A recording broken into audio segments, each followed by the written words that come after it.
नमस्कार दोस्तों, OCN network में आपका स्वागत है। मैं हूं ओमकार चौधरी। प्रधानमंत्री नरेंद्र मोदी ने लाल किले की प्राचीर से अपने टेन्योर में 12वीं बार राष्ट्र को संबोधित किया। और आप जानते हैं जिस तरह की स्थितियां परिस्थितियां इस समय बनी हुई हैं, उसमें न केवल देशवासियों की निगाह लाल किले की प्राचीर पर थी, बल्कि पूरी दुनिया की निगाह थी कि इन स्थितियों परिस्थितियों में प्रधानमंत्री नरेंद्र मोदी क्या कहते हैं। पाकिस्तान के बारे में भी, अमेरिका के बारे में भी और देश के भीतर भी जिस तरह की चुनौतियां हैं। जनरल विपिन रावत ने एक बार कहा था कि 2.5 मोर्चे पर मुकाबले के लिए तैयार रहना चाहिए। अब वो 2.5 मोर्चा भी 3 मोर्चे में तब्दील हो चुका है। और जो आंतरिक परेशानियां जिस तरह की बढ़ रही हैं और पहलगाम की घटना के बाद, जेनोसाइड के बाद जो साफ सफाई का अभियान पूरे देश में चल रहा है, घुसपैठियों के खिलाफ भी, जो पाकिस्तानी यहाँ छुपे हुए थे, रह रहे थे, जिनकी पीढ़ियां तैयार हो रही थी और जो भारतीयों के अधिकारों का एक तरीके से हनन कर रहे थे, अब उनको ढूंढ ढूंढ करके जिस तरह से वापस उनकी सरहदों में फेंका जा रहा है। और चाहे बांग्लादेशी हो, रोहिंग्याज हो या नेपाली हो, पाकिस्तानी हो, इन सबको। और इधर जो एसआईआर, जो वोटों के सत्यापन का काम, जिसमें भी कुछ विदेशी पकड़े जा रहे हैं, पता चल रहा है जिनके बारे में। लेकिन एक और जो समस्या खड़ी होती हुई हमें दिखाई दी है, और खास तौर से जो सरहदी सूबे हैं हमारे, वहां पर जिस तरीके से दूसरे देशों की सीमाओं से लगते हुए इलाकों में डेमोग्राफी चेंज बहुत तेज गति से हो रहा है, इसकी तरफ प्रधानमंत्री ने इंगित किया है और एक मैकेनिज्म बना करके उसके खिलाफ एक अभियान चलाने की तरफ उन्होंने संकेत नहीं दिया है, सीधे सीधे इसका ऐलान कर दिया है कि ये हम करेंगे। जो एक बहुत बड़ी साजिश है, जो एक नेक्सस है, इसको हम विफल करेंगे।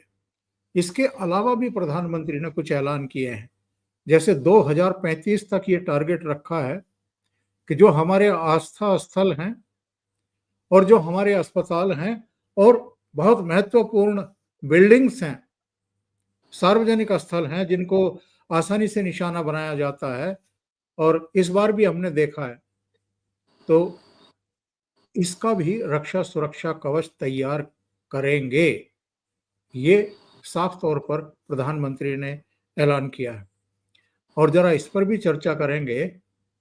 आसिम मुनीर अमेरिका की धरती से, जिसके बारे में हम स्पष्ट कर चुके हैं कि हम इनके परमाणु ब्लैकमेलिंग में नहीं आएंगे, उसकी धमकी उन्होंने दी है कि आधी दुनिया को ले डूबेंगे हम। इनके प्रधानमंत्री ने धमकी दी है।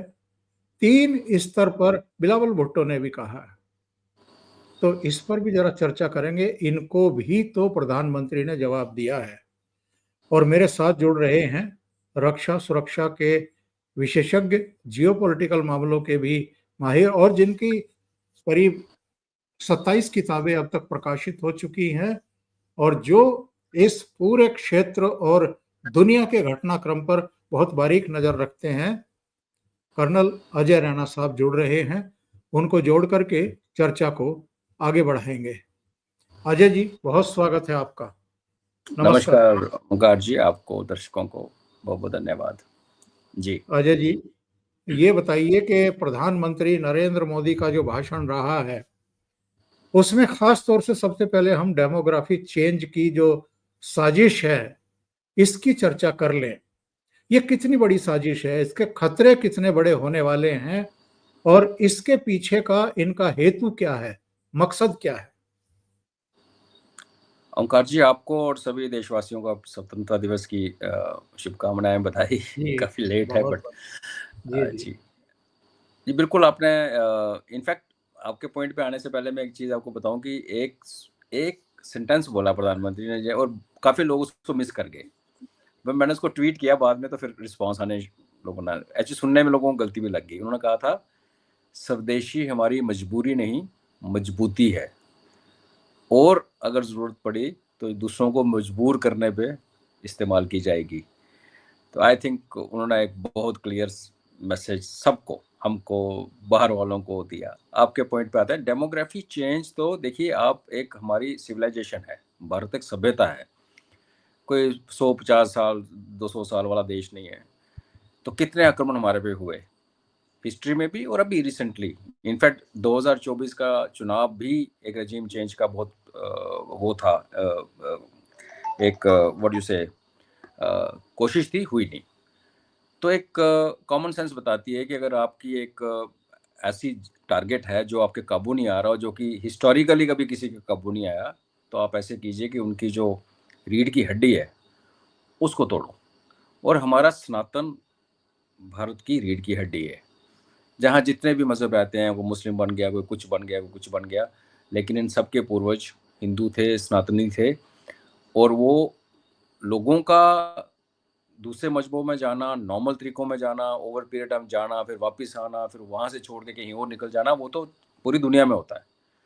लेकिन आपने बहुत ज़्यादा एक इम्पॉर्टेंट पॉइंट के ऊपर उंगली रखी, क्योंकि आप देखिए यहाँ पे हमारे पड़ोसी राज्य में, पंजाब में, नॉन फैक्ट है कि ये गुरुद्वारा प्रबंधक कमेटी जो अपनी पॉलिटिक्स करती है, जो तमाशे करती रहती है, इनकी नाक के नीचे जितने सो कॉल्ड मजहबी सिख, अब कास्टिज्म हम पे तो लगता ही है आरोप, लेकिन जो सिखों में भी जो जट सिख और उसके अलावा जो बाकी सिख हैं, कि इनके बीच में एक बहुत बड़ा फिशर है, और अपने गुरुद्वारे होते हैं और एक दूसरे में आने देते। दिन ब दिन ये चीज़ें खराब हो रही हैं, जो सिक्खी से दूर जा रहे हैं।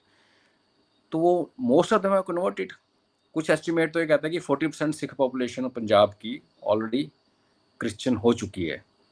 सिर्फ ये फ़र्क है कि जो टेक्निकल इश्यूज हैं, कि कईयों को रिजर्वेशन नहीं मिलती, कईयों को खतरा हो जाता है, कईयों को मार पिटाई हो जाती है, तो उनके नाम नहीं बदले गए, इनकी वेशभूषा नहीं बदली गई, और क्रॉस वो अंदर पहनते हैं, ऊपर पग लगा के। और नीचे चलेंगे तो राजस्थान में जो भील थे, भील जो राणा प्रताप महाराज की जो फौज थी, वो सारी की सारी कन्वर्ट हो रखी है, 10 लाख से ऊपर है।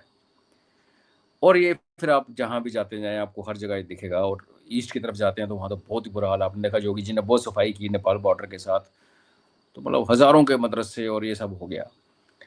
तो ये, इसको अगर चेक ना करें, जैसे मोदी जी ने एक बात बड़ी, इसको कहते हैं ना कि दुखी मन से कहिए कि सच बोलते हो, बोला कि भैया समृद्धि प्रॉस्पेरिटी सब साइड पे रह जाती है जब आपकी सुरक्षा ही हिल जाए। अगर देश सुरक्षित ही नहीं है तो ये, इनका यही इशारा है। देखो बॉर्डर पे तो हम संभाल लेंगे, बॉर्डर पे हमारी फौज ने, सेनाओं ने, तीनों सेनाओं ने एक बार नहीं बार बार ये करके दिखाया है कि हम बॉर्डर किसी को छूने नहीं देंगे। लेकिन घर के अंदर जो दीमक लग गया, और ये दीमक के दो टाइप हैं, एक तो हमारे अंदर वाले हैं जो कि पैसे खा के और जो MOU साइन करके बकबक कर रहे हैं, और ये दूसरा जो आप कह रहे हैं जो बाहर से आए, चाहे वो मिशनरी आए, चाहे वो इलीगल माइग्रेंट्स आए, और ये इनकी पोटेंशियल क्या है, ये हम यूरोप में ऑलरेडी देख रहे हैं। फ्रांस अगले 5 से 7 साल 10 साल के अंदर इस्लामिक होने जा रहा है, जर्मनी को दूर नहीं है, इंग्लैंड का हाल हम सब ने देख लिया। और अमेरिका जहाँ पे सिर्फ 4% पॉपुलेशन बाइडन के टाइम से पहले इस्लामिक थी, मुस्लिम्स थे, आज वहाँ के टाउन्स और मेयर्स जो हैं वो चुने जा रहे हैं। तो ये खतरा सामने दिख रहा है। कहते हैं ना कि एक तो अपनी गलती से सीखते हो, एक दूसरों की गलती से भी सीख लेना चाहिए, बिकॉज खुद गलती करके सीखा तो क्या सीखा। और आई थिंक आपके साथ ही पिछले 1-2 जब वार्तालाप हुए तो उसमें मैंने कहा था कि अब सरकार के पास ना वो एल्बो स्पेस नहीं बचा है कि बाद में देखेंगे। जो अब जनरल रावत साहब की बात कर रहे हैं, और जो हालात हैं, जो इंटरनेशनल हालात हैं, उस जियो पॉलिटिक्स में आई थिंक सरकार अब ये अफोर्ड ही नहीं कर सकती कि हम चुपचाप बैठे। तो इस मामले में उनका जो क्लियर कट जो संदेश है, और आई थिंक वो हमारी जुडिशरी के लिए भी है कि देखो इसके बीच में, क्योंकि उनको टांग अड़ाने की आदत है ना हर बार, हालांकि इस बार उन्होंने नहीं अड़ाई, तो वो जो इकोसिस्टम तो है। तो ये हमारी रिस्पॉन्सिबिलिटी बनेगी ओमकार जी, हम हर चीज़ के लिए सरकार को देखते हैं, देखो, लेकिन जब कल को सर्वे होता है, कल को सेंसस होता है, कल को वोट, इलेक्शन कमीशन वाले वोट चेक करने आते हैं, जहाँ आपसे पूछा जाता है कि आइडेंटिफाई करो, तो कम से कम हमारे देशवासियों को घर से बाहर निकल के, और अगर निकलने की ज़रूरत नहीं, ऑनलाइन पे सब हो जाता है, ये जब आपसे पूछा जाए तो प्लीज़ रिपोर्ट करें। ये जो दीमक है इसको यहाँ से हटाना बहुत ज़रूरी है। काम शुरू हो चुका है लेकिन इतनी ज़्यादा उसकी स्केल है। अगर आप 4 करोड़ 5 करोड़ की एक फिगर लेते हैं, 2 करोड़ की दूसरी फिगर लेते हैं, दोनों फिगर्स बहुत बड़ी हैं। हम ये नहीं कह सकते कि 5 वाला चलो ओवर एस्टिमेट कर रहा है, 2 वाला नॉर्मल है, तो वो कम थोड़ी है 2 करोड़। नॉट ओनली कि वो हमारे देश के अंदर क्या गदर कर सकते हैं, वो हमारे जैसे प्रधानमंत्री जी ने कहा कि वो हमारे नौजवानों के जॉब खा रहे हैं, उनके काम वो लेके बैठ गए हैं और हमारी बेरोजगारी बढ़ती जा रही है बिकॉज ये लोग खा रहे हैं। आप इमेजिन कीजिए कि जैसे हम मजाक में कहते हैं कि देखो ये काम करते हैं, स्किल्ड सेमी स्किल्ड काम सारे इन्होंने संभाल लिए। अगर ये ना होते तो हमारे लड़के लड़कियां कर रही होती ना, क्योंकि ये आए और चीप लेबर अपने आप को प्रेजेंट किया, इलीगल वो हैं, ठेकेदारों के पास जाते हैं, ठेकेदारों को भी लगता है कि ऐसे मजदूर को 700 देना पड़ेगा, ये 500 में काम करेगा, करते करते करते उन्होंने पूरे टेक ओवर कर लिया। आप देश के किसी भी हिस्से कोने में जाएं, आपको स्किल्ड और सेमी स्किल्ड लेबर के लोग जो हैं वो सारे इधर से वो बांग्लादेशी और इधर नजर आते हैं। तो अच्छी बात है कि बिल्कुल सही समय पे, लेट हो गया एक्चुअली मेरी नज़र में, बट अभी भी एक पॉइंट ऑफ नो रिटर्न पे नहीं पहुंचा है। तो अगर ये हो जाए, और मैं आपको एक और चीज़ बता दूं कि जो मोदी साहब ने बोला कि हमने अपनी क्लीन एनर्जी का जो टारगेट 2030 के लिए रखा था, हमने 5 साल पहले पूरा कर लिया। यही चीज़ हुई थी इलेक्ट्रिफिकेशन के साथ, यही चीज़ हुई थी पानी घर घर पहुंचाने की। तो इसका सिंपल सा तरीका यह है कि जब मोदी साहब अनाउंस करते हैं ना कि हम करेंगे, तो आप ये मान के चलिए कि वो काम ऑलरेडी शुरू हो चुका है। हाँ, वो करीब करीब करीब 40-50% तो वो कर हो चुके चुका है, हैं। हो चुका है। जी हाँ। और ये बहुत हम्म। एक बड़ी ऑप्टिमिस्टिकली बहुत अच्छी लग रहा है देखने में। बाकी देखते हैं अभी आगे क्या होता है जी। लेकिन आपने भी संकेत दिया है अभी बातचीत में, ये कितना मुश्किल काम है साहब, क्योंकि हम देख रहे हैं एक राज्य में, बिहार में, हम SIR अभियान चलाया। 65 लाख ऐसे फेक मतदाता, या जो अब इस दुनिया में नहीं है, या जो शिफ्ट हो गए, या जिनके 2 जगह आई कार्ड बने हुए हैं, उनको हटाने पर ही इतना बवाल कर दिया गया, पार्लियामेंट नहीं चलने दी गई, बिहार विधानसभा में हल्ला काट दिया। अब 17 तारीख से वो राहुल गांधी बिहार में यात्रा पे निकल रहे हैं। मतलब इन्होंने ऐसा बवाल कर रखा है, कवर फायर जिसको कहते हैं ना, ये कवर फायर देते हैं ऐसे घुसपैठियों को या अवैध मतदाताओं को। तो ऐसे में जब एक्चुअल में ये कार्रवाई अमल में आएगी, तब तो बहुत सारी बाधाएं खड़ी की जाएंगी, और खुदा न खास्ता आगे चल कर के NRC वगैरह शुरू कर दी गई, जिसका एक रूप ये भी है ही, क्योंकि NRC का मकसद भी यही है। जी वो शुरू कर दी गई तो ये तो गदर काटेंगे, बवाल काटेंगे, और कई राज्यों को जो है हिंसा में झोंकने की कोशिश करेंगे, सिविल वार की सिचुएशन क्रिएट कर देंगे। बिल्कुल ओमकार जी, हम तो महादेव जी से प्रार्थना करेंगे ऐसा ना हो, लेकिन ऐसा होता हुआ दिख रहा है। क्योंकि हमें ये चीज़ें जो कहते हैं ना, चिंगारियां दिखती हैं समय समय पे। कभी कोई इशू हो गया, कभी कोई इशू हो गया, कभी संविधान की कॉपी लेके खाली वाली आप चल पड़े, कभी अभी आपने वोट चोरी का नारा दे दिया, कभी प्रधानमंत्री चोर है, वो चौकीदार चोर है, सब करते हैं। हमें तो लगता है कि ये चीज़ें बीच बीच में चिंगारियां, लेकिन चिंगारियां एक प्रोसेस का हिस्सा है जो बड़ी सोची समझी। और ये पप्पू जो अपने आप को पप्पू बना के घूम रहा है, इतना पप्पू नहीं, बहुत खतरनाक और बहुत दिमाग वाला बंदा है। पप्पू बन के रहना, एक उसने ये वे मीडिया से, क्योंकि काफ़ी सारे लोग इसलिए भी कनेक्ट कर जाते हैं, दया भाव या जाता है कि बेचारी विधवा का बेटा वटेवर। तो ऑफ कोर्स चाहे हम जितनी मर्जी प्रार्थना करें, और अब अभी प्रार्थना करेंगे ऐसा ना हो, लेकिन हमें एक देश में उपद्रव, दंगे, बिकॉज जिस पॉपुलेशन को आप उठा के बाहर निकाल रहे हो, वो वही पॉपुलेशन है जो एक अजान के साथ एक आवाज़ देने के ऊपर गली में आ जाती है, पत्थर उठा के पत्थर बरसानी शुरू कर देती है, प्रॉपर्टी जलानी शुरू कर देती है। जो सेटल्ड मुस्लिम है ना, जो हमारा अपना है, सेटल्ड है, ख़ानदानी है, वो ये लोग नहीं करते। हालांकि अब तो क्या कि डिजीज़ फैलता है हर जगह, लेकिन जितने ये उपद्रवी हैं, अब देखिए शाहीन बाग में जब प्रोटेस्ट ख़त्म हुए, जो उठा दिए गए, उसके बाद एक रिपोर्टर वहाँ गया था और उसने नमाज के टाइम पे सबको पूछा, कहाँ से हो? बांग्लादेश। कहाँ से? बांग्लादेश। कहाँ से? बांग्लादेश। एक भी बंदे ने ये नहीं कहा कि मैं अलीगढ़ से आया, या मैं शाहजहाँपुर से आया हूँ ना, सारे बांग्लादेश। तो नेचुरली एक वो है, लेकिन मुझे क्या लगता है कि सरकार को अगर ये यात्रा जैसे आप कह रहे हैं, जैसे आपने देखा अग्निवीर के टाइम पे भी बिहार में दंगे करवा दिए, अगर ऐसा कुछ होता है तो फिर आई थिंक सरकार को सख्ती, मैं मुझे लग रहा है कि सरकार के पास अभी लीवर वो एल्बो स्पेस नहीं है, और सख्ती से इनका डील किया जाएगा। और अगर ऐसी कोई सिचुएशन आ भी गई ना ओमकार जी, कि हालात काबू से बाहर होने लगे तो ठीक है, आप इमरजेंसी ना बोलिए उसको, उस टाइप का कुछ करके सिलेक्टेड एरियाज़ में, बॉर्डर बेल्ट्स में, मैं कब से कह रहा हूँ कि बॉर्डर बेल्ट्स को आप यूटी बनाइए, यूटी बनाने से पहले आप उनमें रिस्ट्रिक्शन लगाइए, 50 किलोमीटर का एक बैंड जो है बीएसएफ के हवाले कीजिए और बड़े चुनिंदा अफसर वहाँ पे आप पोस्ट करिए और उनको जो भी आप नाम देना चाहे उसको आप एडमिनिस्ट्रेटिव एरियाज बोलिए या स्पेशल फ्रंटियर जोन बोलिए, जो भी बोलना है आपने, क्योंकि आप इमरजेंसी वर्ड यूज़ नहीं करोगे बिकॉज आपको लगता है कि वो गांधी फैमिली के साथ जुड़ा हुआ है। तो मुझे लगता है सरकार जब काम करती है ना तो वो इन सब होने वाली पॉसिबिलिटीज़ के बारे में वॉर गेम करती है और शायद आपको और हमें ना पता चले, बट पॉसिबली उन्होंने क्या करना है वो सोच रखा है। बिकॉज इरादा जो मोदी जी की, देखो कितने हम 12 स्पीच सुन चुके हैं, आज एक एक एनर्जी जो दिख रही थी, एज के साथ हम लोग थकते हैं, थकावट मुंह पे आती है, और जिस तरीके से उस चले, गाड़ी से उतरे, जिस तरीके से आपने देखा कि सीना चौड़ा कर रखा है, और 103 मिनट बहुत ज़्यादा होते हैं इस उम्र में, 2 बार पानी पिया बिल्कुल। हमने, तो एक जो रिजॉल्व दिख रहा है ना पीछे उनकी आवाज़, वो आई थिंक पिछले 2-3 सालों की स्पीचेस में नहीं था। और और जितनी आत्मविश्वास से भरे हुए, बिल्कुल भरे हुए थे, बिल्कुल। आई आत्मविश्वास से। थिंक टिपिकल जो हमारी भारतीय मानसिकता है ना कि जब हमें कॉर्नर में धकेलोगे तो हम शेर बन के वापस टूट पड़ेंगे आप पे।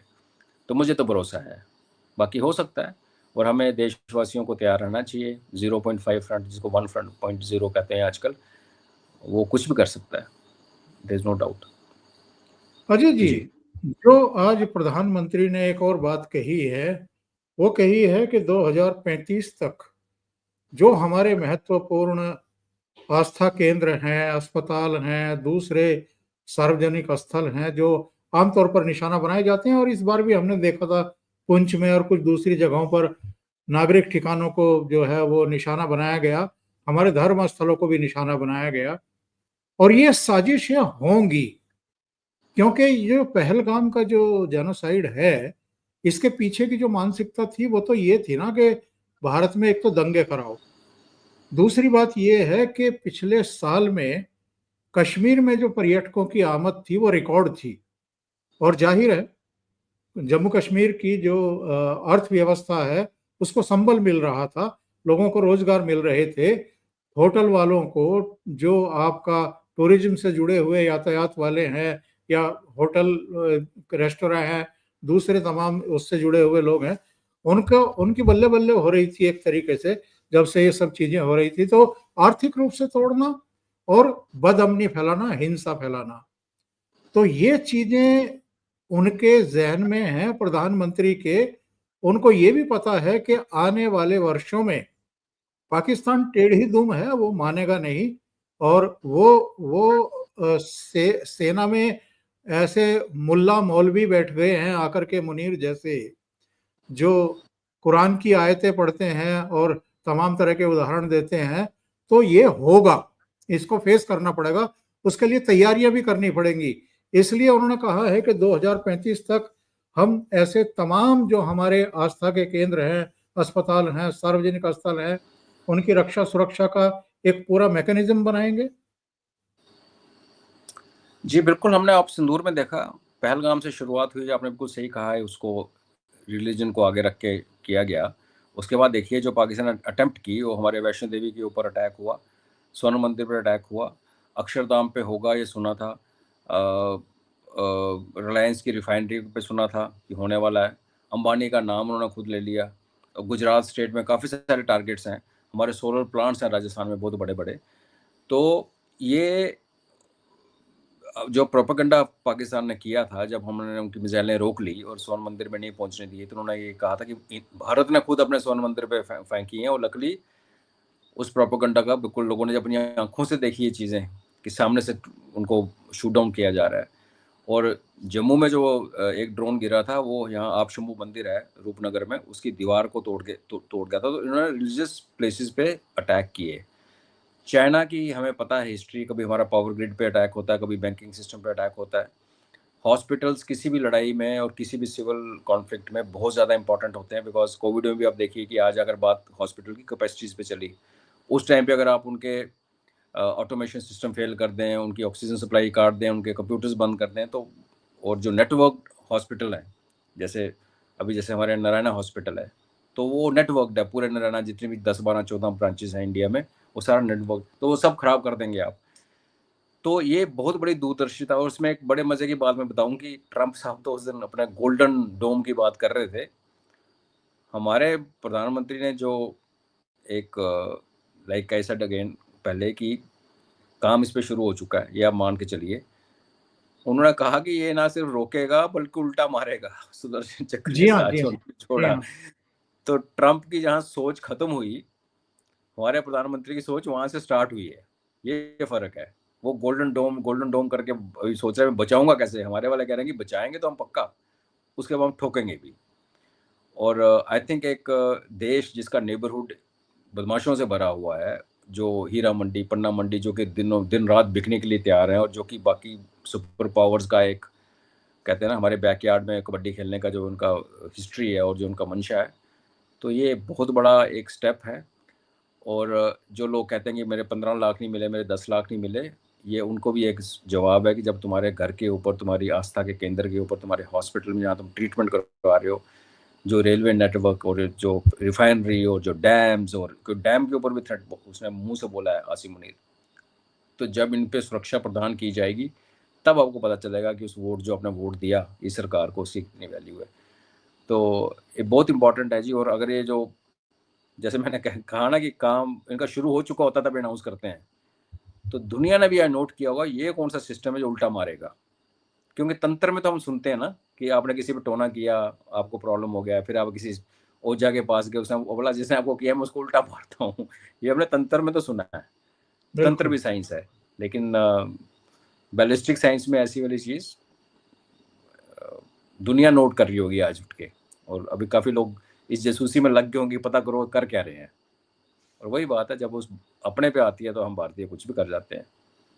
और तो बहुत वैसे भी इंपॉर्टेंट है। अजय जी, जो जो ये आपका 4 दिन का था, इस 4 दिन के में हमने देखा है ना, जो प्रधानमंत्री ने भी आज इंगित किया अपने भाषण में, कि एक दिन तो ऐसा भी हुआ है जब हजारों ड्रोन, मिसाइलें, जहाज, वो एक साथ इन्होंने इस्तेमाल किए, लेकिन तिनकों की तरह हमने हवा में ही खत्म कर दिया। कहीं रत्ती भर भी खरोंच नहीं आई। तो जब आपको इंटेंशन पता हो दुश्मन की कि ये इंटेंशन है, और अगर पिछले 10-11 साल में ये तैयारियां ना होती, जो अलग अलग हमारे एयर डिफेंस सिस्टम काम कर रहे थे, वो जी हमारे पास ना होते, तो कितनी बड़ी तबाही हमारे सामने पाकिस्तान की तरफ से हो चुकी होती। बिल्कुल। ओंकार जी, पुंछ में जो हुआ जम्मू सिटी में, हम लोग जम्मू सिटी में बैठे हुए थे ना, बॉर्डर सिटी है, और हमने तो अपनी आंखों से मिसाइल्स और ड्रोन्स को आते हुए देखा और उनको पिटते हुए देखा। सिरसा में लोगों ने एक बैलिस्टिक मिसाइल को उड़ते हुए देखा अपनी आंखों से। स्वर्ण मंदिर के सामने ड्रोन्स को उड़ाते हुए देखा। तो बिल्कुल ये कैपेबिलिटी जो वही है ना, जो कॉन्फिडेंस आज उनको चेहरे पे दिख रहा था, उसमें ये फैक्ट है कि पिछले 10 साल में जो कहते हैं ना खपाया है इन्होंने अपने आप को सुरक्षा के मामलों में, तो जो अंदर है ना वो अंदर है। वो ऐसे प्राइम मिनिस्टर नहीं है कि जो बाहर से बैठ के बोला कर लो यार, तुम कर लो, हाँ तुम कर लो। मुझे पक्का पता है कि जब हमारे कलाम साहब जब बना रहे थे मिसाइल्स, तो तब के प्रधानमंत्रियों को एबीसी भी पता नहीं थी। उन्हें पता हाँ एक मिसाइल प्रोग्राम अच्छा बन रहा है। ये जो प्रधानमंत्री हैं, ये तो आपने देखे होंगे वीडियो 2-3 साल पहले आया था यूरोप में, जब वो एक्सप्लेन कर रहे थे एक टेक्निकल प्रेजेंटेशन में, प्रधानमंत्री जिसको क्रॉस क्वेश्चन पूछ रहे थे, वो क्रॉस क्वेश्चन तो हमारे जैसे लोगों को समझ नहीं आया कि पूछा कहाँ से। ठीक है, टीम आपके साथ होती है, काम करती है, पर आप इंटरेस्ट लेते हो ना, आप अपना टाइम देते हो। आधा घंटा सोने के बजाय आप उस लेबोरेटरी में जाके उस साइंटिस्ट से बात करते हो या उसको बुलाते हो, तो एफर्ट लगता है। तो बिल्कुल ये बड़े इम्पोर्टेंट ये पॉइंट्स हैं जो आज निकल के आए, और इसमें कॉन्फिडेंस के उसका कारण उनका अपना जो एज ए सरकार ने जो हमारे सुरक्षा के लिए काम किया है, ये कॉन्फिडेंस उनके चेहरे पे झलक रहा था। और ये 1000 ड्रोन वाली बात बिल्कुल सच है। और जब अगर हमारा एडी सिस्टम सैचुरेट हो जाता, और अगर हम सब कुछ खोल देते उनको मारने के लिए, जैसे इसराइल ने खोला, इसराइल ने लाखों लाखों रुपए की मिसाइल्स 1000 रुपए का ड्रोन उड़ाने में किया, हमने उल्टा किया। हमने तो 50 रुपए की गोलियों के साथ ड्रोन उड़ाए हैं। 30-35 हज़ार का ड्रोन 50 रुपए की गोली। ऑफ कोर्स आप एक गोली फायर नहीं करते, 5-10-15 निकलती हैं, तो मतलब 1-1.5 हज़ार रुपये बिल्कुल। में निपटा दिया। तो बिल्कुल ये कॉन्फिडेंस उनकी अपनी ही मेहनत का नतीजा है जी। और अजय जी, ये तो बिल्कुल तय है कि ये टेढ़ी दुम है, ये सीधी होने वाली है नहीं। ये मिलिट्री सीधे नहीं करती है तो ये आतंकवादियों को भेजते हैं। वहाँ जो ये जमात बैठी हुई है, और आपने मेरे प्रोग्राम में ही एक बार कहा था कि इस बार तो मसूद के परिवार के ही 10-12 लोग मारे गए हैं और कुछ रिश्तेदार मारे गए हैं। तो ये कब तक शांत बैठेगा और कब तक ये पलटवार नहीं करेगा, इस बात की कोई गारंटी नहीं है।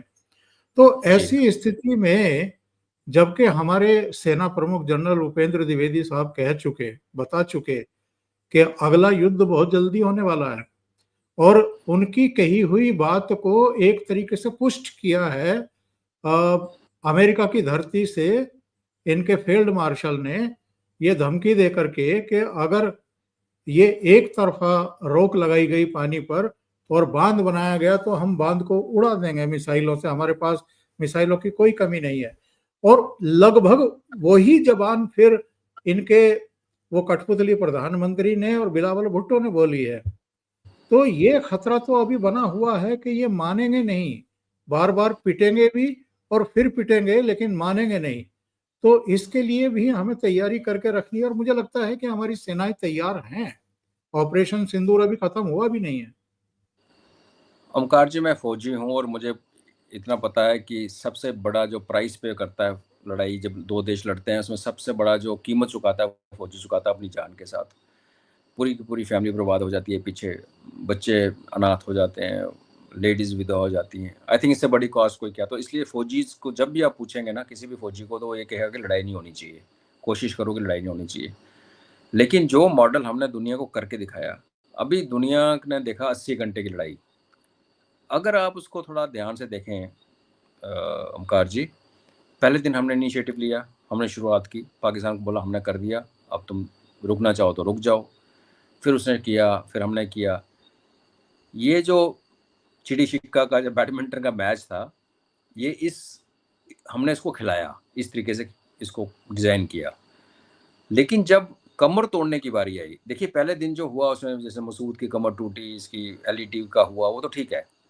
लेकिन जब पाकिस्तान गवर्नमेंट की या पाकिस्तान आर्मी की कमर तोड़ी गई 10 तारीख की रात को, जब इनके 10 अड्डे उड़ा दिए गए, और उससे पहले ऑफ कोर्स लाहौर में जो उनकी एडी उड़ा दी गई, तो वो उसकी टाइम ड्यूरेशन आप देखिए, आधा घंटा 45 मिनट। तो नेक्स्ट फेज जो होगी ना, उसमें हमने किसी मरकज को, किसी मदरसे को टारगेट नहीं करना, वो साथ में चिपके तो चिपके। क्लियर है कि अब हमारे पास कैपेबिलिटी है, हमारे पास वैसी इंटेलिजेंस है, और हमारे पास वो प्रिसीजन स्ट्राइक की टेक्नोलॉजी है कि हम चुन के मिलिट्री टारगेट्स को अपनी मर्जी में उड़ा सकते हैं। और रही बात ये कि फौज नहीं लड़ती है तो प्रॉक्सीज को आगे कर देते। प्रधानमंत्री ने क्लियर कर दिया है कि कुछ भी घटना होगी तो हमारे लिए कोई फ़र्क नहीं है, चाहे वो पाकिस्तान सरकार है, चाहे पाकिस्तान फौज है, चाहे वो टेररिस्ट, हम तीनों को एक तरफ से देखेंगे। अब आपका मैं माइंड लेके जाना चाहता हूँ, डीजीएमओ साहब की जब लास्ट कॉन्फ्रेंस हुई थी, उसको क्वेश्चन पूछा गया था, जैसे आपने कहा कि चल रहा है, तो उन्होंने कहा था कि अगर पाकिस्तान हिम्मत करेगा तो अभी जो नेक्स्ट रिस्पॉन्स होगा बहुत ज़्यादा वायलेंट होगा। ये आप मतलब ये वर्ड्स बोले थे, थोड़ा मतलब हाँ, और उसमें हो उन्होंने ये भी कहा था कि उनको पता है कि हम क्या कर सकते हैं। जी। तो अब इनको बैकग्राउंड में रख के मैं आपको एक पिक्चर पेंट करता हूँ। पाकिस्तान को जब हमने टारगेट किया, तो हमने कहाँ टारगेट किया? हमने बलोचों को टच नहीं किया, बलोचिस्तान में हमारा कोई बॉम्ब नहीं गिरा। केपी के पठानों ने पहले कह दिया था भैया हमने आपस में नहीं लड़ना। उनकी अनाउंसमेंट हुई थी, आपको याद होगा कि यस, भारतीय फौज मारने आ रही है, हमने नहीं लड़ना, पंजाबियों उन्होंने को कह लड़ने दिया तो दो, पंजाबी पंजाबी लड़ लो जा करके। लड़ो। हाँ, तो सिर्फ पेशावर के ऊपर हमने ड्रोन का करके सिंबॉलिक दिखाया कि हम ठोक सकते, और एक वैक्स हमने ठोका उनका पेशावर के ऊपर। पॉपुलेशन को हमने कुछ नहीं किया। सिंध में हमने कोई टारगेट हिट नहीं किया। कराची सिटी के अंदर वो जेल तोड़ी, बस वो एक सिंबॉलिक था क्योंकि नेवी को रोक के रखा गया, तो अभी नेक्स्ट टाइम तो हमारा टारगेट कहाँ थे? पंजाब में। पाकिस्तान जो कि पहले ही छोटा सा देश है, उसका भी एक छोटा इलाका जो कि पूरी दुनिया को पाकिस्तान की को कंट्रोल करता है, हमने उसको टारगेट किया। जो हमारे पास फायर पावर है ओमकार जी, हम तो पाकिस्तान के चप्पे चप्पे को उड़ा सकते हैं, लेकिन अगर आपने सिर्फ पंजाब को उड़ाना है, अब देखिए नेक्स्ट टाइम ना पंजाब को उड़ाना है, अगर हमें नहीं पता तो पाकिस्तानियों को क्लियर है, क्योंकि उनके सारे हेडक्वार्टर्स वहाँ पे हैं, उनके नेटवर्क के सेंटर्स वहाँ पे हैं, उनके मेन एयर डिफेंस की डिप्लॉयमेंट अंदर है, उनके मेन अड्डे उनके अंदर है, और हमने कोई टेरिटरी कैप्चर करने का हमारा कोई प्लान नहीं है। कि हम लाहौर में जाएंगे, पकड़ लेंगे, हम इस्लामाबाद कैप्चर करेंगे, क्योंकि उसमें वो होता है जो मैंने स्टार्टिंग में कहा, उसमें हमारी शहादतें होती हैं, हमारे बलि लगती है इस फौजियों की। और हमने करना क्या उस ज़मीन को पकड़ के? क्यों क्यों चाहिए? ना हमें वहाँ की पॉपुलेशन पसंद है, ना हमारे पास जितना है बहुत है। तो अगर ऐसा केस है तो अब आप पाकिस्तान को भूल जाइए, आप पंजाब को दिमाग में रखिए। सिंध और बॉर्डर के बीच में जो पंजाब है, और नीचे चोलिस्तान, उसका डेजर्ट वैसे डेजर्ट है, ऊपर का जो इलाका है कितना है वो इसराइल से थोड़ा बड़ा। बिल्कुल और उसको जब पनिशमेंट मिलेगी हमारी फायर पावर के साथ, तो आप समझ सकते हैं उसके बाद क्या होगा। एक बार ये उड़ गया तो जो उनकी कोर हेडक्वार्टर पेशावर में है, कोई क्वेटा में है, कोई डिवी हेडक्वार्टर उधर बैठा हुआ है बलूचिस्तान में, उनको वो क्रिपल हो गए। जब आपको ना ऑर्डर मिल रहे हैं, ना आपको ये पता कि आगे पीछे क्या हो रहा है, आपका हेडक्वार्टर उड़ गया, आपका जीएचक्यू उड़ गया।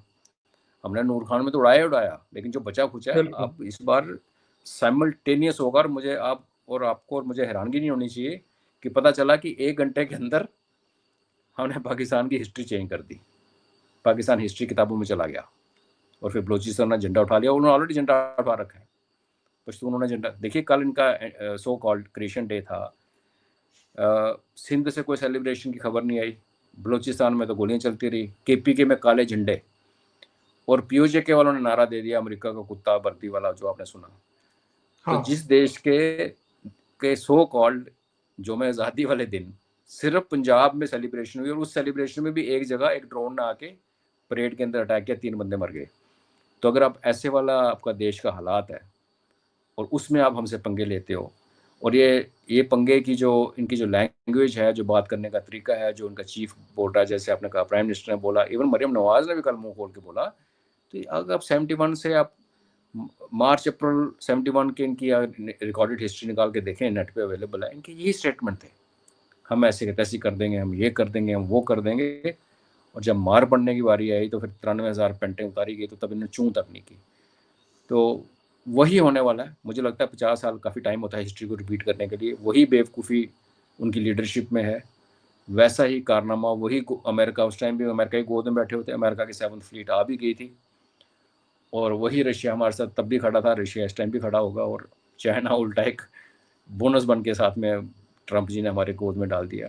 बिल्कुल सही कह रहे हैं। और इसलिए मैं चाहता हूँ, क्योंकि जैसे मैंने कहा फौजी से कहते हैं लड़ाई ना लगे, पर मैं फौजी होने के नाते, और ये जो डिज़ाइन है बैटल का हमारा, कि हमने अपनी आर्मी को पार नहीं भेजना, एटलीस्ट तब तक नहीं भेजना जब तक उनको खतरा है।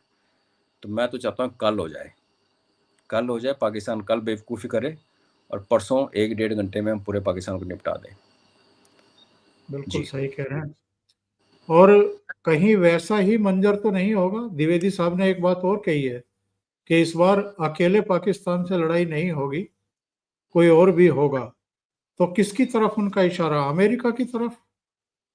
हाँ, देखो टर्की और अज़रबैजान को तो क्या गिनना है, वो तो अभी भी जहाज उनका कल लैंड किया था। अमेरिका की तरफ है, और ये बहुत, मुझे लग रहा है कि आज की डेट में चाइना और पाकिस्तान अलग अलग पेज पे चले गए। चाइना का बहुत नुकसान हुआ है, और अमेरिका ने जिस तरीके से बांग्लादेश से चाइना को निकाला, साइन हुआ है एग्रीमेंट, म्यांमार से निकाल रहा है, यहाँ से निकाल रहा है, तो मुझे नहीं लगता, हालांकि कुछ लोग हमारे यहाँ बैठ के बात कर रहे हैं कि अमेरिका और चाइना मिल गई और जो भी है, तो जी जी बेसिकली जी। अमेरिका। तो इसलिए मैं कहता हूँ कल हो तो अच्छा है, बिकॉज आज से 6 महीने बाद अगर होगा तो तब तक अमेरिका प्रेजेंस, अमेरिका की कोई बेस ग्वादर में कोई बन गई, तो क्या होगा कि एक फिर कॉम्प्लिकेशन आ जाती है।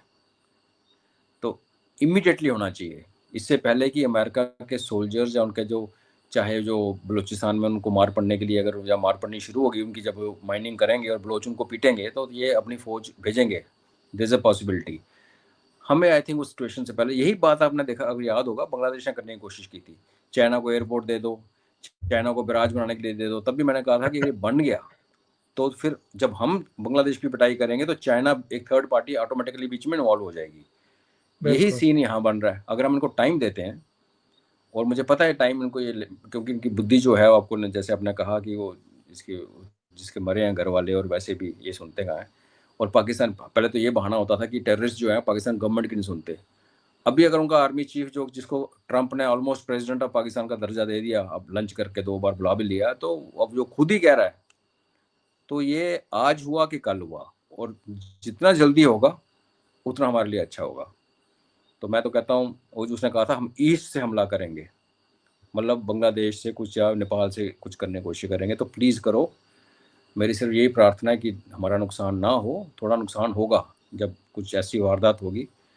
तो मैं नहीं, मतलब हम कोई नहीं चाहता कि पहलगाम जैसा इतना बड़ा हो जाए, थोड़ा बहुत हो और उसके बाद फिर हमारा वेस्ट भी चेपा जाए और साथ लगे हाथ ईस्ट भी चेपा जाए। उसके बाद देखेंगे क्या करते हैं। तब तक ट्रंप अपना अलास्का जहाँ घूम के आएगा, तब तक हम खोलेगा तो हो गया काम। तो सूनर द बेटर। जी बहुत बहुत धन्यवाद अजय जी जुड़ने के लिए, इतने महत्वपूर्ण मुद्दे पर चर्चा करने के लिए। जी थैंक यू सो धन्यवाद। मच। जय हिंद, जय भारत, जय हिंद, नमस्कार। जय भारत, नमस्कार।